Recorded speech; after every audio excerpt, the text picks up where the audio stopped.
দলে দলে মালিক জান্নাতের দিকে নিবেন। দুনিয়ার ভিতরে দলে দলে যারা থাকবেন, দলে দলে যিনি জান্নাতে নিবেন তিনি কে? দুনিয়ার জীবনে দলে দলে থাকার দরকার আছে না নাই? এর অনেকে মনে মনে বলবেন, হুজুর আমরা তো দলে দলেই আছি, বাংলাদেশে দলের কোনো অভাব নাই। কত দল যে বাংলাদেশে আছে, আল্লাহ পাক সেদিন ডেকে ডেকে নেবেন। ওয়াসিকাল্লাযীনা ইত্তাকাউ রাব্বাহুম ইলাল জান্নাতি যুমারা। আল্লাহর গোলামদেরকে, মুত্তাকীদেরকে অভ্যর্থনা দিয়ে জান্নাতের সামনে নেবেন। হাত্তা ইদা জাউহা, জান্নাতের সামনে যখন আসবে, ওয়া ফুতিহাত আবওয়াবুহা, জান্নাতের দরজা খুলে যাবে। যিনি জান্নাত দিয়ে বান্দাদেরকে সন্তুষ্ট করে দিবেন তিনি কে? দুনিয়ার জীবনের সব আশা কোনোদিন পূর্ণ হবে না। একটু তাকায় দেখেন, এই দেশ গড়ার জন্য যারা সবচেয়ে বেশি স্বপ্ন দেখেছে তারাই দেশের জন্য জীবন দিয়েছে। ফাঁসির মঞ্চে গিয়েছে, বাতিলের কাছে মাথা নত করেনি, রক্ত ঝরিয়েছে, বাতিলের কাছে মাথা নত করেনি। আল্লাহর যেই গোলামেরা মুত্তাকি হতে পেরেছে, তাকওয়ার পরিচয় দিতে পেরেছে, হুয়াল ইহতিরাজু বিতাআতিল্লাহি আন উকুবাতিহি, আল্লাহর সামনে দাঁড়াতে হবে এই বোঝ নিয়ে যারা কাজ করেছে, এমন লোকদেরকে ডেকে ডেকে যিনি মাফ করে দিবেন তিনি কে? এবার জান্নাত পাইল। জান্নাত পাওয়ার পরে ভাইজি তো আজকে বলছে যে জান্নাতের টিকিট বিক্রি করা নিয়ে একটা কথা চলতেছে। তা আসলে জান্নাতের টিকিট তো দুনিয়াতে আল্লাহ তাআলা টিকিট বিক্রির সুযোগ দিয়েছেন কোরআন হাদিস দিয়ে। এই যে আজকে যে আয়াতে কারিমা তেলাওয়াত করতেছি, যদি একটু বুঝে যান আর যদি একটু আমলটা পরিবর্তন করেন, ইনশাআল্লাহ চক্ষু বন্ধ হবে, আল্লাহ পাক জান্নাতি বানায় দিবে। জোরে করে আল্লাহু আকবার। 8টা কাজ যদি আজকে নিজেকে নিজের আমলের ভিতরে বসায় নিয়ে মাহফিল থেকে উঠেন, একদিকে মাহফিল আসছিলেন, জান্নাত পাওয়ার প্রত্যাশায় এসেছিলেন, 8টা কাজ যদি শিখে যেতে পারেন, মুত্তাকি বানায়া জাহান্নামের আগুন যিনি হারাম বানায়া দিবেন তিনি কি?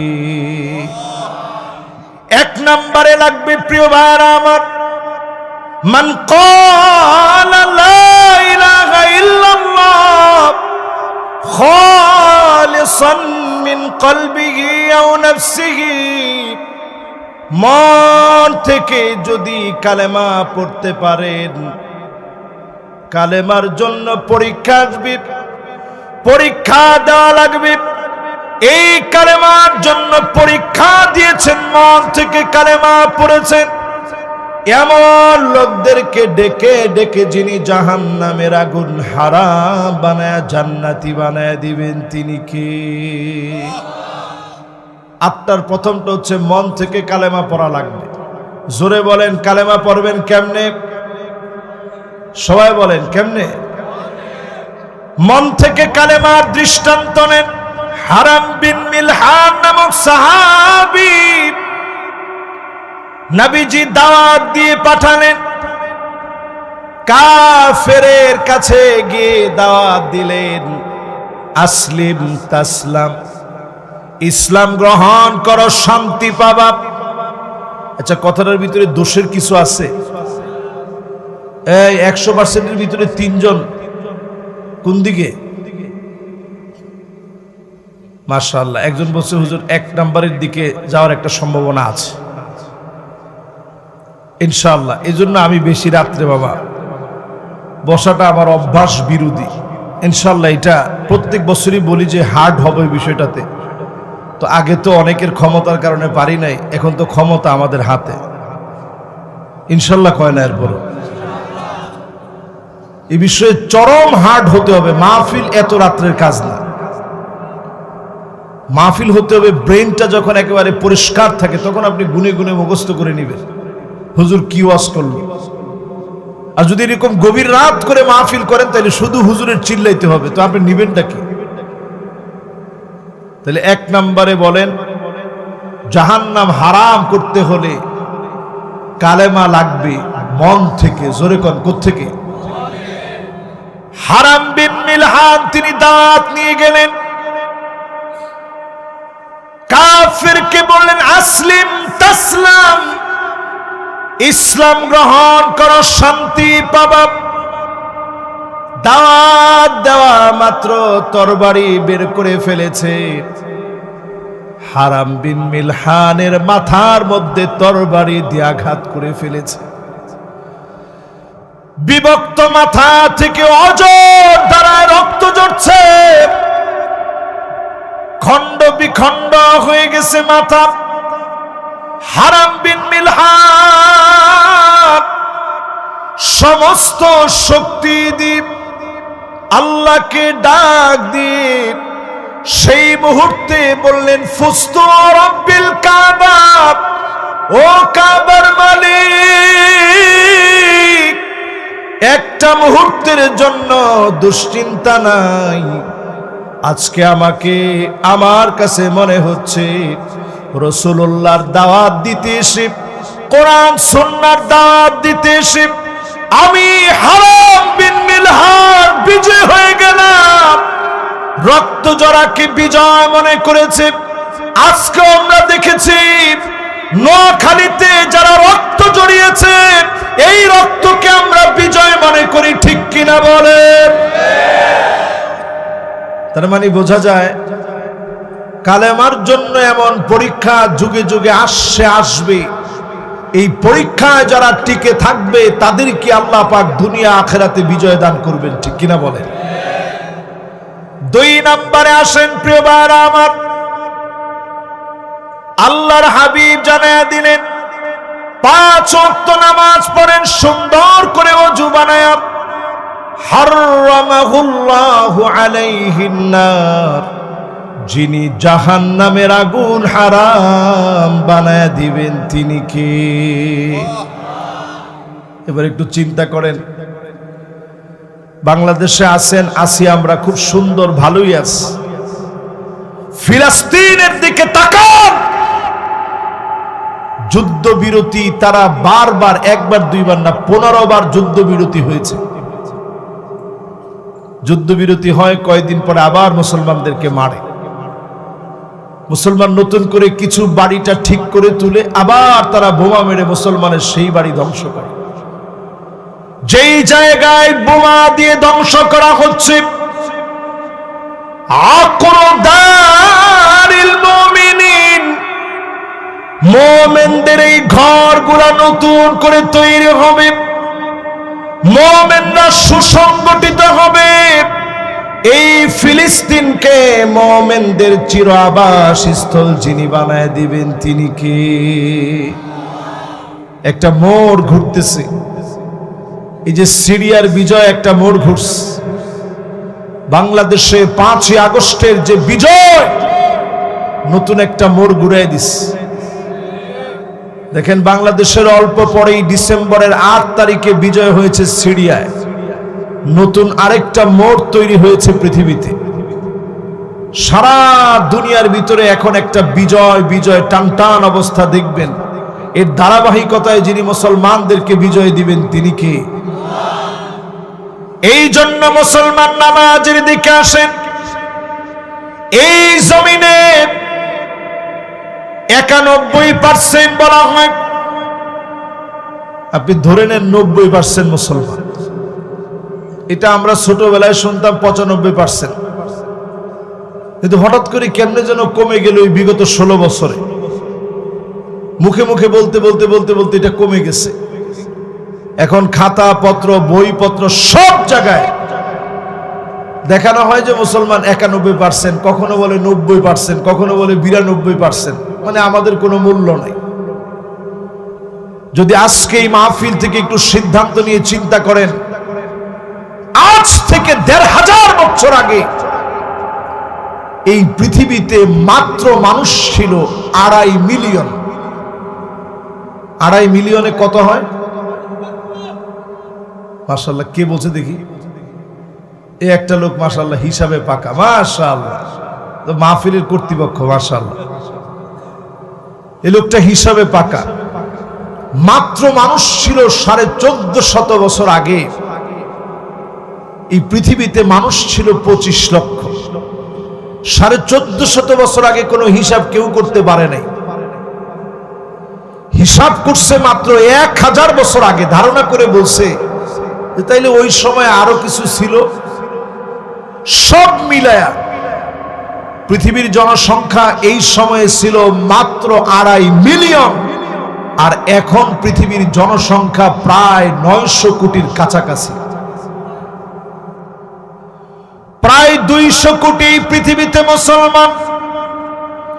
2 কোটি মুসলমান আজকের রাত্রিতেও জুলুমের শিকার হচ্ছে। 20 কোটি মুসলমানের ঘরের ভিতরে খাবার নাই, শরণার্থী হয়ে গেছে। দিগন্তে প্রান্তে প্রান্তে মুসলমান ক্ষুধার যন্ত্রণায় তাহি ত্রাহি করছে। মাজলুমদের কান্নায় আকাশ বাতাস প্রকম্পিত হচ্ছে। এরপরে ওই স্বাধীন ভূখণ্ড বাংলাদেশে বসে আপনি যদি নামাজ না পড়েন, আল্লাহর কসম একটা কদম জবাব দিতে পারবেন না। যিনি পুরাপুরি জবাব নিবেন তিনি কে? যেই লোকটা বেনামাজি, ওই লোকটা মদখোরের চাইতে নিকৃষ্ট, জেনাকারের চাইতে নিকৃষ্ট। বেনামাজি কবরে যেতে দেরি, ফেরেশতা এসে বলে তারিকুস সালাত, নামাজ পড়িতে কারি এসেছে।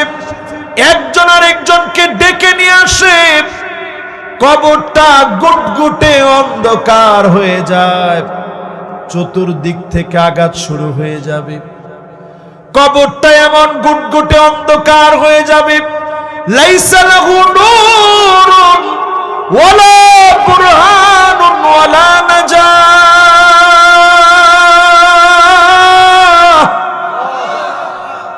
গুটগুটে অন্ধকার কবরের ভিতরে আপনার বিপক্ষে নামাজ সেদিন দাঁড়ায় যাবে।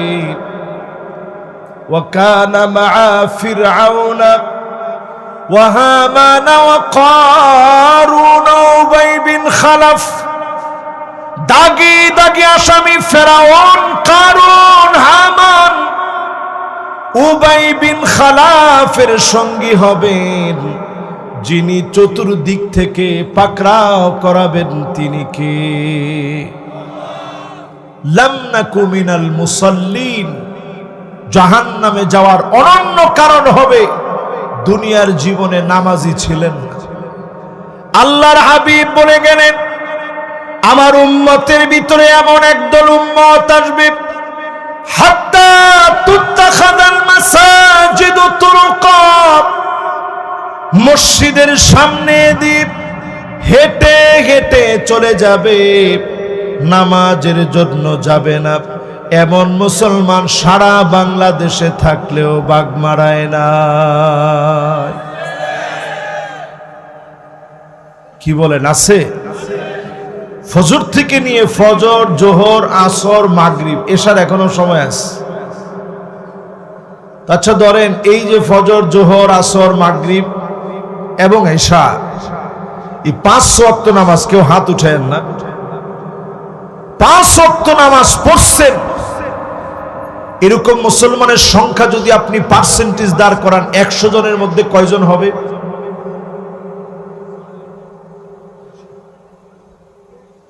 আমার বাড়ি ভাই বলছে যে হুজুর 20 জন হবে।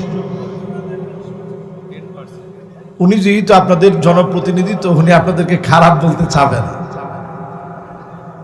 এজন্য উনি বলছে যে অন্তত 20 জন নামাজ পড়ছে, 20 জন নামাজ পড়ছে ফজরের সময়। এটা কি সম্ভব? অনেক মসজিদে সম্ভব না। তাইলে চিন্তা করেন, মাহফিল শুনলেন জীবনভর, 54 বছরে কত নেতা আসলো। একবার যদি পার্লামেন্টে কোরআন চলে যায়, আপনি অটোমেটিক্যালি মসজিদে যাবেন। এই বুঝ যিনি দিয়া দিবেন তিনি কে? মায়ের ভয় হইলেও যাবেন না। মারবেন আপনারা, মারা লাগবে না, এর আগে এমনি যাবেন। সৌদি আরবে মারতে দেখি নাই। ওই যে নামাজ না পড়লে একটু নিয়ে 100 রাকাত পড়া, এটা মায়ের চেয়ে বেশি না? 3 দিন রাখায় আপনারা যদি 300 রাকাত পড়ায় ছাড়ে, তো অটোমেটিক্যালি তো আপনি নামাজি হয়ে যাবেন। চিন্তা করবেন আগে নামাজটা পড়ে। 3 নম্বরে প্রিয় ভাইয়েরা আমার, যতজন আজকের মাহফিলে বসলেন, মান ইকবারাত কদমাহু ফি সাবিলিল্লাহ,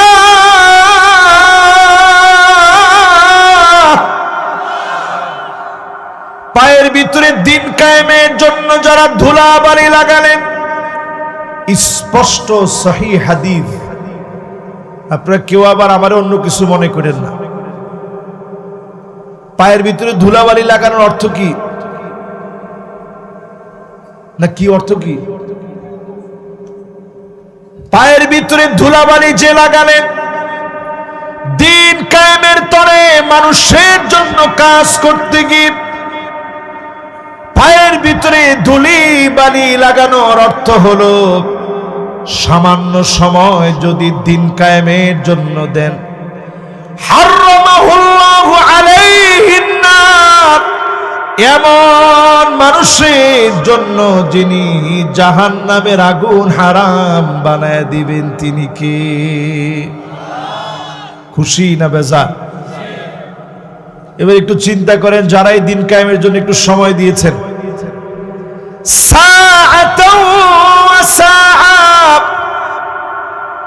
সামান্য সময় দিন কায়েমের জন্য দিলেন, দিনের প্রয়োজনে আপনার নিজের আখিরাতের জন্য সামান্য সময় যারা দিলেন, হতে পারে যিনি মাফ করে জান্নাতি বানায় দিবেন তিনি কে?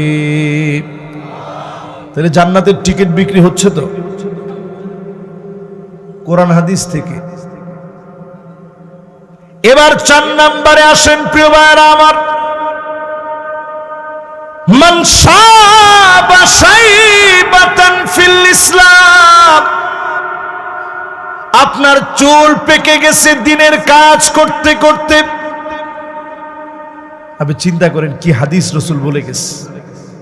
এই যে আমার পাশে যিনি বসা আছে, উনি যদি দিনের এই পথে না আসতো, এখন একেবারে দেখতেন, আরে কথা কয় না, উনি হয়তো ক্লিন শেভ থাকতেন, ফেসের অনেক যত্ন নিতেন, স্কিনের ব্যাপারে অনেক সজাগ থাকতেন। আপনি দেখলে মনে করতেন আসলে জোয়ান লোক তো। কিন্তু এখন দেখছেন এই যে লাল হয়ে গেছে, তার মানে পাকছে, উনি মেহেদি দিছেন। ঠিক কিনা বলেন?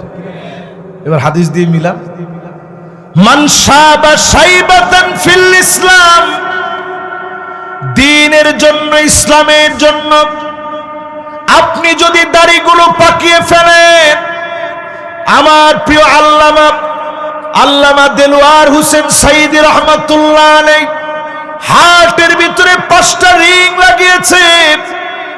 জীবনের শেষ মুহূর্তের দিকে তাকায় দেখেন, দুজনের কাঁধে ভর দিয়ে তিনি নেমেছেন, কিন্তু তারপরও একটা হাসি দিয়েছেন। তিনি বোঝায় দিয়ে গেছেন, জালেম যতই জুলুম তোমরা করো না কেন, মাজলুমের হাসি তোমরা কেড়ে নিতে পারবে না। হাসি দিয়ে গেছেন, বুঝাই দিছেন, জালেমের কাছে কখনো মাজলুমের মাথা নত হয় না। ঠিক কিনা বলেন? এখন চিন্তা করেন, যারা দিনের জন্য কষ্ট করেন, দুনিয়া অর্জনের জন্য কষ্ট করলেন, দিন কায়েমের জন্য যতটুকুন কষ্ট করলেন, এতটুকুনকে যিনি দামি বানায়া জাহান্নামের আগুন হারাম বানায়া দিবেন তিনি কে?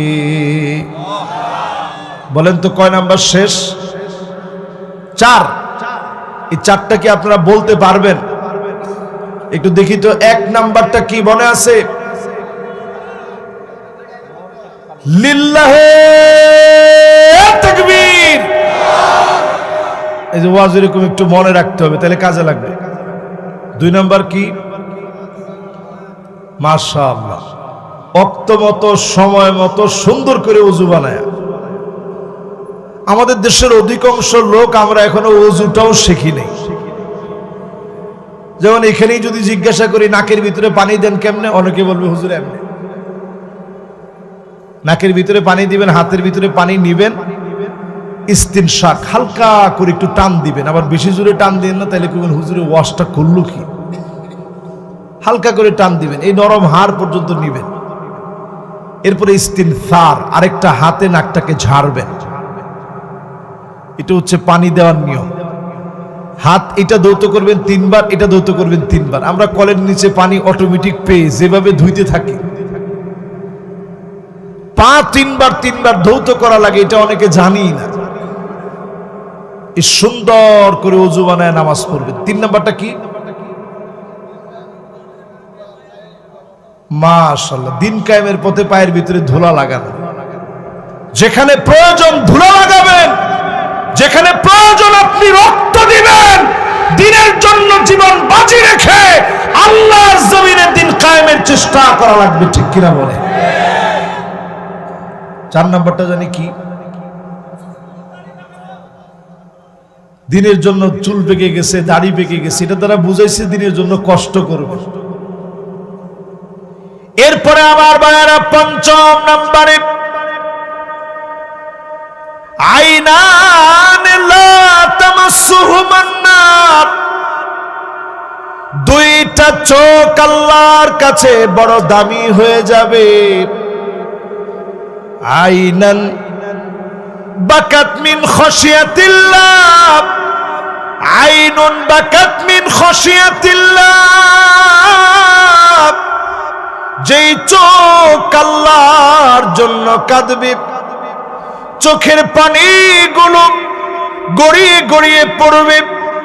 আমার নবী তাহাজ্জুদের সময় যখন উঠতেন, আম্মা জানা আয়েশা বলেন, আজিজুন কাজিজিল মিরজাল, ফুটন্ত পানিগুলা টকবক করে ফুটলে যেভাবে গড়গড় করে আওয়াজ হয়, নবীজির ভিতর থেকে এভাবে গড়গড় গড়গড় করে আওয়াজ বের হতো। আমি আয়েশা নবীজির জবানের সামনে আমার কানটা নিয়ে যেতাম, নবী কি বলে বলে এত কান্দে। আমি যখন নবীজির জবানের সামনে কান নিয়ে যেতাম, আমি শুনতাম অন্য কোনো কিছু বলে নবী কান্দে না। নবী আল্লাহর কাছে কান্দে আর বারবার বলে, আল্লাহুম্মা উম্মতি,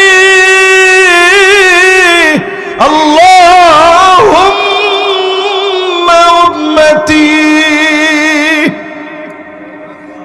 আল্লাহ আমার উম্মত, আল্লাহ আমার উম্মত বলে নবীজি কান্দে। জীবনে কোনদিন যেই নবী আপনারে দেখে নাই, সেই নবী আল্লাহর কাছে কেমন পরিমাণ আমাদের কথা বলতো। সাহাবীদের সামনে নবীজি একদিন বয়ান করতেছে, আমি যেমন এখন আপনাদের সামনে কথা বলতেছি, নবীজি কত দামি মজলিসে সাহাবাই কেরামের সামনে বয়ান করতেছেন। ওই জায়গায় নবীজি বলেন, ওয়াদিতু লাউ রাআইনা ইখওয়ানানা,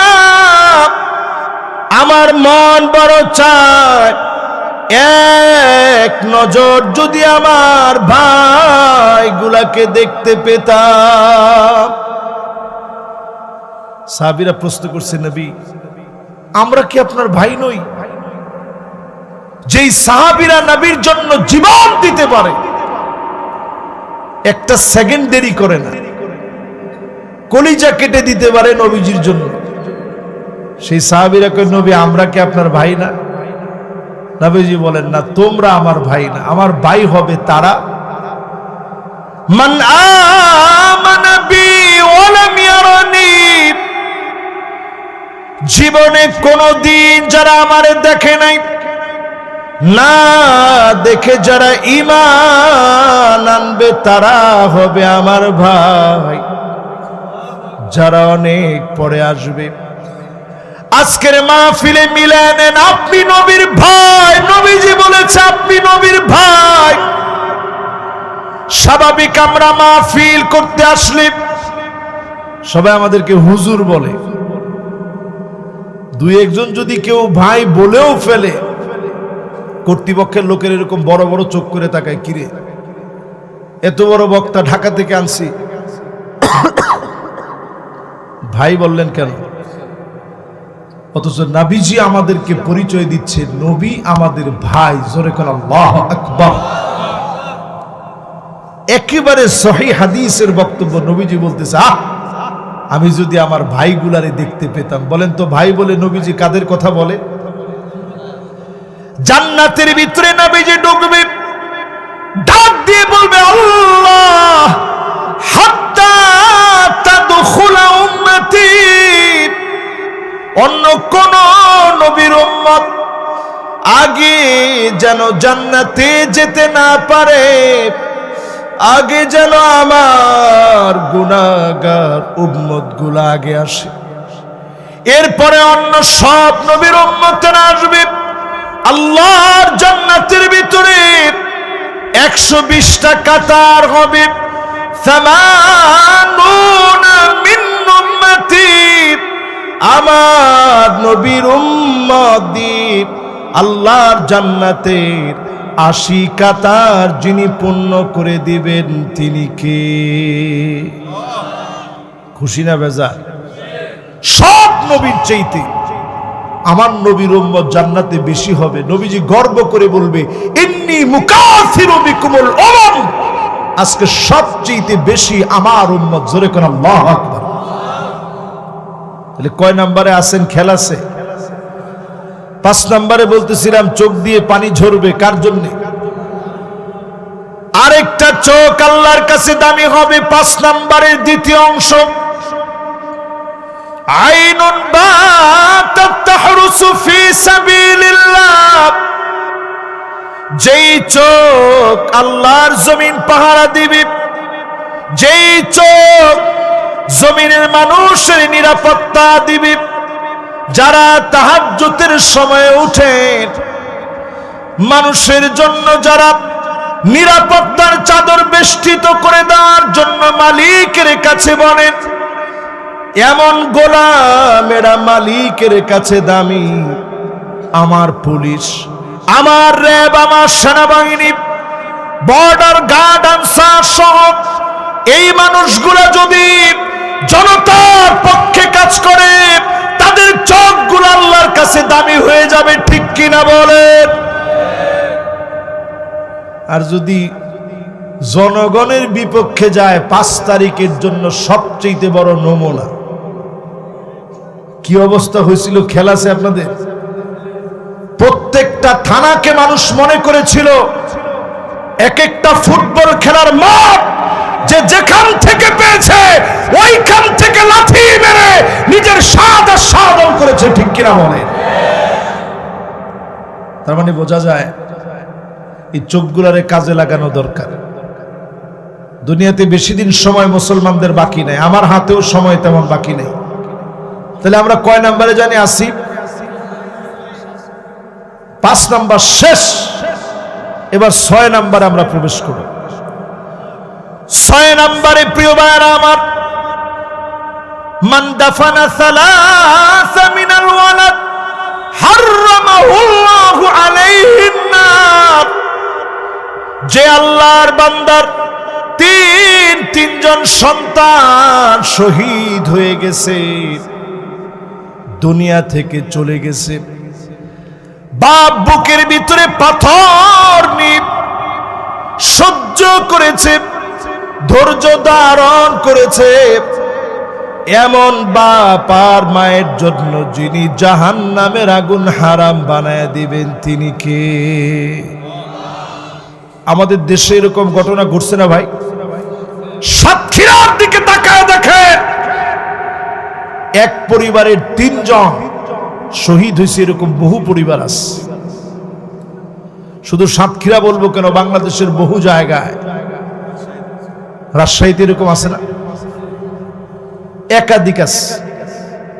তার মানে বোঝা যায় একটা সন্তানও যার চলে গেছে, আল্লাহর কাছে যদি ধৈর্য ধরে, হতে পারে এটার কারণে যিনি নাজাত দিয়ে দিবেন তিনি কে?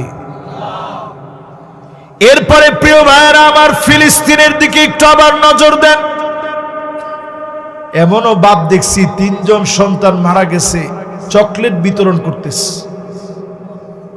এই হাদিসটার আমল করতে গিয়ে চকলেট বিতরণ করতেছে, আল্লাহ আমার 3টা সন্তান আপনার পথে শহীদ হয়ে গেছে।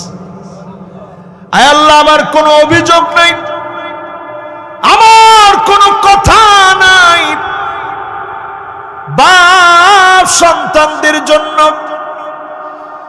কাফনের কাপড় পরায়া, চকলেট বিতরণ করায়া, নিজে নিজে নামাজ পড়ায়া সন্তানদেরকে কবরস্থ করেছে। এই যে সবর টুকুন করেছে, এই সবর শুধু দিন বিজয়ের জন্য। স্বৈরাচারী জালেম ইসলাম বিদ্বেষী ইহুদিদের বিরুদ্ধে লড়াই, এমন অবস্থা আসবে প্রত্যেকটা বালিকণা পর্যন্ত বলবে, ওরাই ইহুদি, আমার পিছনে ইহুদি লুকায় আছে, তার গর্দানটা উড়ায় দাও। এক কূপে গর্দান উড়ায় দেওয়া হবে, ঠিক কিনা বলে? ইনশাআল্লাহ সময় আসতেছে। রাসূল হাদিসের ভিতরে একটা গাছের কথা বলে গেছেন, গারকাদ। গুগলে আজকে গিয়ে সার্চ করে দেখবেন, সবচেয়ে বেশি গারকাদ গাছ লাগানো হয়েছে ইসরায়েলে। কারণ তারা বিশ্বাস করে আমার রাসূল যা বলেছেন এটা কখনো মিথ্যা হবে না। জোরে করে আল্লাহু আকবার। প্রিয় ভাইরা আমার, এরপরে 7ম নম্বরে আসেন। কত নাম্বার? আমরা কি পর্যন্ত 6 নাম্বার পর্যন্ত আলোচনা করছি, আপনাদের সবার মনে আছে? এবার 7ম নম্বরে চলে। 40টা দিন যদি আপনি নিয়ত করেন, তাকবীরে উলার সঙ্গে নামাজ পড়বেন, হারামাহুল্লাহু আলাইহিন নার, এমন গোলামের জন্য জাহান্নামের আগুন যিনি হারাম বানায়া দিবেন তিনি কে? 40 দিন। অনেকে তো এক চিল্লায় যায়। চিল্লার সাথী ভাইরা এখানে আছেন না? মাশাআল্লাহ, 1 জন 2 জন 3 জন 4 জন, মাশাআল্লাহ। যারা চিল্লার সাথী ভাই আছেন হাত নামান। এই চিল্লায় যারা গেছেন, 40টা দিন যারা কাটাইছেন, অথবা সামনেও যারা যাবেন, আমি কোনো কাজকে জীবনে ছোট করি দেখি না। জাপানে গিয়ে দেখেন, সবচেয়ে বেশি দাওয়া তাবলীগের মেহনতের কারণে, এই মেহনতের সাথী ভাইদের দ্বারা সবচেয়ে বেশি এখনো কালেমা পড়ে প্রতিদিন মানুষ মুসলমান হচ্ছে। সুবহানাল্লাহ। আপনি জর্ডান যান, আমি নিজে গেছি। পুলিশ আমারে জিজ্ঞাসা করতেছে, মিন আইনা আন, কোন দেশ থেকে আসছো? আমি বলছি বাংলাদেশ। বলার সাথে সাথে চোখ এত বড় হয়ে গেছে, বাংলাদেশ থেকে তোর এনে কামটা কি? আমার জিজ্ঞাসা করছি কেন আসছো? আমি বলছি দাওয়াতে তাবলীগের মেহনতে আসছি, মার্কাজে যাব। লোকটার সুর সাথে সাথে নেমে গেল। আমারে বলতেছে, লা তানসানি ফি খালিসি দুআইক, আল্লাহর রাস্তে তুমি দোয়া করার ক্ষেত্রে আমারে বাদ দিও না, তুমি দোয়া একটু আমারে শামিল রাখো। তাহলে আপনি একটু চিন্তা করেন, এই মেহনতকে ছোট করে দেখার কোনো সুযোগ আছে? আমরা বাংলাদেশে এখনো দিন বিজয় করতে পারি না কেন? ওয়াহদাতুস সাফ, সবাই আমরা এক হতে পারি না। আমরা মনে করি আমার কাজই কাজ, অন্যের কাজটা কাজ না, ঠিক কিনা বলেন? আজকে থেকে একটু সবাই এক হওয়ার চেষ্টা করেন। যদি এখনো এক হতে না পারেন, আর একটা আমার বাকি আছে, একটা বলার আগে বলি, যদি এখনো এক হতে না পারেন, বাংলাদেশে যে একটা সূর্যোদয় ঘটার সম্ভাবনা ছিল, যদি আবার মেঘের আড়ালে হারায় যায়, যদি বাংলাদেশের সূর্যোদয়টা থেমে যায়, বাংলাদেশের প্রান্তে প্রান্তে আলেমকে মারা হবে, আপনি টুপি নিয়ে ইখতিলাফ করবেন অনেক দূরের কথা, মাথা থাকবে না, টুপি পরার সুযোগ পাবেন না, ঠিক কিনা বলে?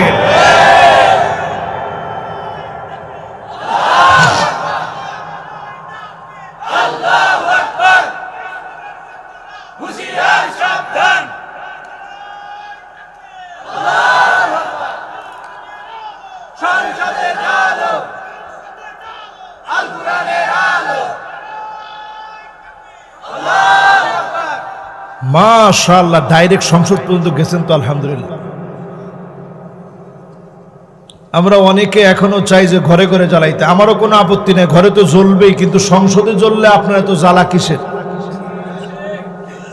না? ঘরে তো জ্বলবেই, ঘরে প্রতিনিয়ত নিয়মিত কোরআন তেলাওয়াত করতে হয়, নাহলে ওই ঘরটা একটা জিনের বাসা হয়। তো ঘরে জ্বলুক, পার্লামেন্টটাকে অন্তত জিনের বাসা বানায়েন না, নাস্তিকদের আড্ডা বানায়েন না, পার্লামেন্ট আল্লাহর কোরআনকে প্রবেশ করুন, বাংলাদেশের চিত্র আল্লাহ পাল্টায় দিবে, ঠিক কিনা বলে? এবার একটু শোনেন, আগামীর দিন বেশি কিছু লাগবে না, 5টা শাসন এই জমিনে আসবে, আমার রাসূল বলে গেছেন। কয়টা শাসন? ঝটপট বলেন, কয়টা? 1 নাম্বার, তাকুনু ফীকুম আন-নবুওয়াত, নবুয়তের শাসন আসবে, আমার নবী শাসন করে গেছেন, আর কোন নবী কিংবা রাসূল আসবে না। তাহলে প্রথমটা শেষ, বাকি আর কয়টা শাসন? সুম্মা তাকুনু খিলাফাতান আলা মিনহাজিন নবুওয়া, খুলাফায়ে রাশিদিনদের শাসন, 32 বছর 6 মাস এই শাসন চলবে, নবীজি বলে গেছেন, পুরাপুরি মিলস। হাসান রাদিয়াল্লাহু তাআলা আনহু পর্যন্ত 32 বছর 6 মাস। অন্য হাদিসের ভিতরে নবীজি 29 বছরের কথা বলে গেছেন, এই কাছাকাছি 29, 30, 31, 32, এই 32 বছর 6 মাস পর্যন্ত চলছে। এরপরে নবীজি বললেন, সুম্মা তাকুনু মুলকান আদান, রাজতন্ত্র চলবে। আওয়াজ করে বলেন, কি তন্ত্র? এটাও জমিনে 1000 বছর ছিল, এখনো কয়েকটা দেশে আছে, টিকবে না। তাহলে 3টা শেষ। এরপরে আল্লাহর হাবিব 4 নম্বরে বলেন, সুম্মা তাকুনু মুলকান জাবরিয়া, স্বৈরাচারীরা আসবে, দিনের পর দিন আলেমদেরকে জুলুম করবে, কোরআন সুন্নাহর কাজে বারবার তারা বাধা দিবে, ঠিক কিনা বলে? রাসূল এখানে এসে একটা চমৎকার শব্দ জুড়ে দিয়েছেন। আল্লাহর হাবিব বলছেন, সুম্মা ইয়ারফাউহা আল্লাহ, এরপরে স্বৈরাচারীদেরকে আল্লাহ টেনে হিচড়ে উঠায় নেবেন। আল্লাহ যেদিন সবলে উঠায় নেয়, গরম ভাত থেকে যায়, জালেমরা খেয়ে যেতে পারে না। তার মানে বোঝা যায়, আল্লাহ উঠায় নিলে প্রশাসন থাকবে, বাহিনী থাকবে, কর্মী থাকবে, দল থাকবে, অনুসারী থাকবে, পালায়া যাওয়ার সময় তখন কেউ পায় না, ঠিক কিনা বলে? একটু বাংলাদেশের দিকে তাকায় দেখেন, বাংলাদেশের বেগম খালেদা জিয়া থেকে শুরু করে, লুৎফুজ্জামান বাবর সাহেব থেকে শুরু করে, বহু নেতা যারা জেলে ছিল অথবা দেশে ছিল, যারা দেশ ছেড়ে যায় নাই, মতিউর রহমান নিজামী তিনি যে দেশ ছাড়েন নাই, গোলাম আজম সাহেব দেশ ছাড়েন নাই, কাদের মোল্লা দেশ ছাড়েন নাই, আলী হাসান মুজাহিদ দেশ ছাড়েন নাই, কামারুজ্জামান দেশ ছাড়ে নাই, যারা দেশ জাতির নেতা, তারা জুলুম নির্যাতন সহ্য করে দেশ ছেড়ে যায় না। আর যারা আসলে জাতির নেতা না, তারা সময় সুযোগ বুঝে গাট্টি বস্তা নিয়ে তারা পালায়া যায়, ঠিক কিনা বলে? তাহলে 4 শাসন পুরোপুরি দেখা শেষ, বাকি আছে কয়টা? আল্লাহর হাবিব শেষে এসে বললেন, সুম্মা তাকুনু খিলাফাতান আলা মিনহাজি নবুওয়াতি, রাষ্ট্র চলবে।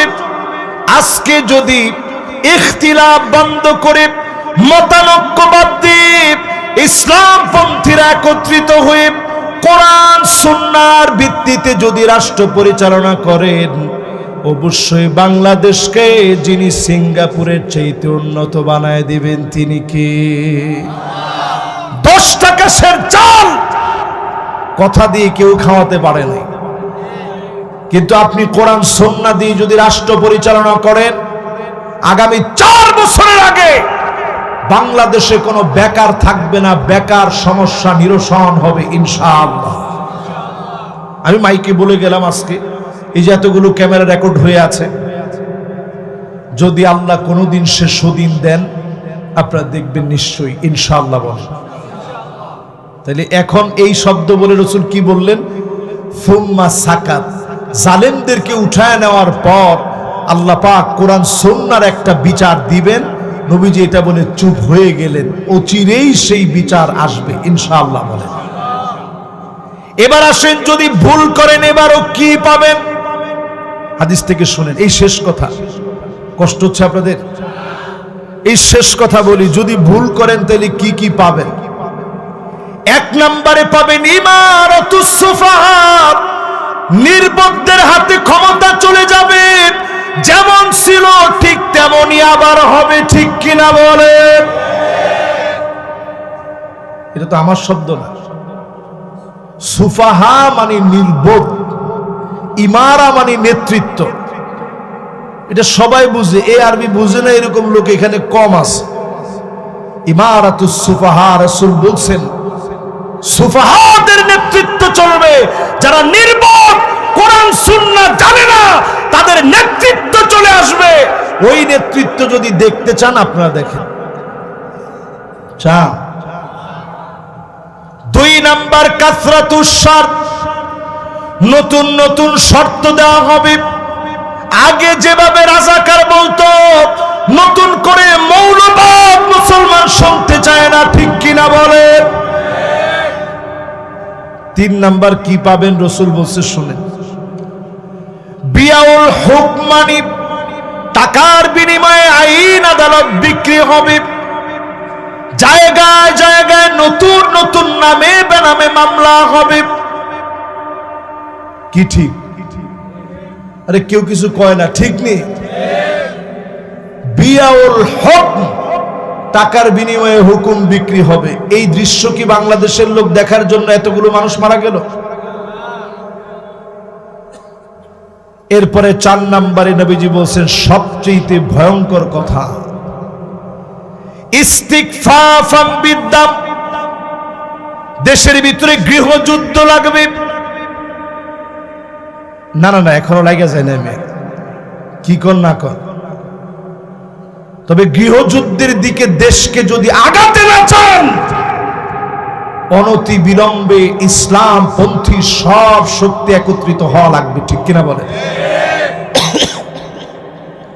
নবীজির হাদিস, এটাতে রাগ করার কিছু নেই।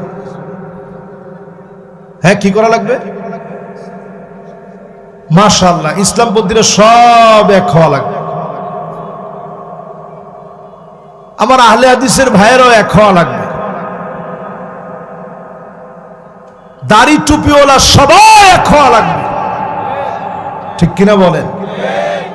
এখনো এটা খুঁজেন না যে উমুকের আকীদা ভালো না, উমুকের আকীদা ঠিক নাই, এগুলা নিয়ে ভাবার সময় নাই ভাই। এক হওয়ার চেষ্টা করেন। বাংলাদেশের জন্য কি সুযোগ আল্লাহ দিছে। আমি বলতে পারি যেই পয়েন্টে এখন আমরা দাঁড়ায় আছি, ঠিক হুদাইবিয়ার যে সন্ধি হয়েছিল, এইটা যেমন পরিষ্কার মক্কা বিজয়ের একটা আলামত ছিল, আজকের দিনগুলো বিজয়ের একটা আলামত। এরপর যদি না বুঝেন, বড় ধরনের আযাব আসতেছে। 5 নম্বরে কাতিয়াতুর রহিম, আত্মীয়তার সম্পর্ক ছিন্ন হয়ে যাবে। এখনই হয়ে গেছে, ভাই ভাইরা এখন মারতেছে, তুই ওই দলের ছিলি, বহুত জ্বালাইছস, ঠিক কিনা? 6 নম্বরে নবীজি বললেন আকাল্লুহুম ফিকহান, নির্বোধ ব্যক্তিদেরকে ক্ষমতা দেওয়া হবে, যাদেরকে আপনারা জ্ঞানী মনে করে ক্ষমতা দিবেন। আমি এই জায়গাটা বলতে চাই নাই, কিন্তু রাসূল হাদিসের মধ্যে যেহেতু বলছে, আপনি একটু মিলায়া দেখেন, যাদেরকে এত বুঝে আমরা ক্ষমতায় বসালাম, এই অন্তর্বর্তীকালীন সরকারের সময়ে তারা এমন কিছু কিছু কাজ করেছে যে কাজগুলোর কারণে মানুষের কাছে চরমভাবে সমাদৃত না হয়ে ঘৃণার পাত্র হয়েছে। ঠিক কিনা বলে? আমার এয়ারপোর্টে কার্গো বিভাগে যেই ক্ষতিটা হয়ে গেল, এর ক্ষতিপূরণ কে দিবে? কত ব্যবসায়ী নিঃস্ব হয়ে গেছে। এই যে হাজার হাজার কোটি টাকার খরচ হলো, হাজার হাজার কোটি টাকা লস হয়ে গেল, ব্যবসায়ীদের কে দিবে? ছোটখাটো কত ব্যবসায়ী পথের ভিখারি হয়ে গেছে, দেখার মতো কেউ নাই। এই জন্য প্রিয় ভাইরা আমার, সিদ্ধান্ত নেওয়া লাগবে বুঝে শুনে। 8 নম্বরে জাহান্নাম হারাম হবে কার জন্য? আল্লাহর হাবিব বলেন, আইওয়াফিকাহু বিআমালিন সালিহিন ক্বাবলা মাউতিহি, আপনার মওতের আগে ভালো কাজ করে যদি মারা যেতে পারেন, হারামাহুল্লাহু আলাইহিন নার, ভালো কাজ করতে করতে মরলেন, কালেমা পড়তে পড়তে মরলেন, নামাজরত অবস্থায় মরলেন, দ্বীনের দাওয়াত দিতে বের হলেন, এমন অবস্থায় যদি মারা যান, ডেকে ডেকে যিনি মাফ করে দিবেন তিনি কে? এরপরে শুধু একটা পুরস্কারের কথা বলে আপনাদের ছুটি, আমারও ছুটি, ঢাকার দিকে যাব, ছোট্ট একটা পুরস্কার নিয়ে যাব। পুরস্কার হলো এই, সেদিন আল্লাহ নিজে একটা সালাম দিবেন, সালামুন কওলান মির রাব্বির রহিম।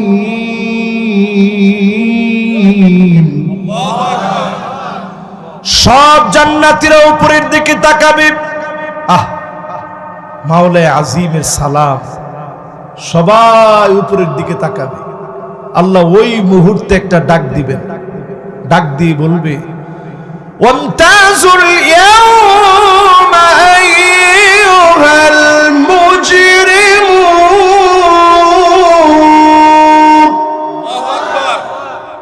সব মুজরিমরা আজকে পৃথক হয়ে যাও, অপরাধীরা সব দূর হয়ে যাও, তোমাদের সঙ্গে আমার আর কোনো খায় খাতির নাই, সব খাতির হবে আমার জান্নাতীদের সাথে। জোরে করে আল্লাহু আকবার।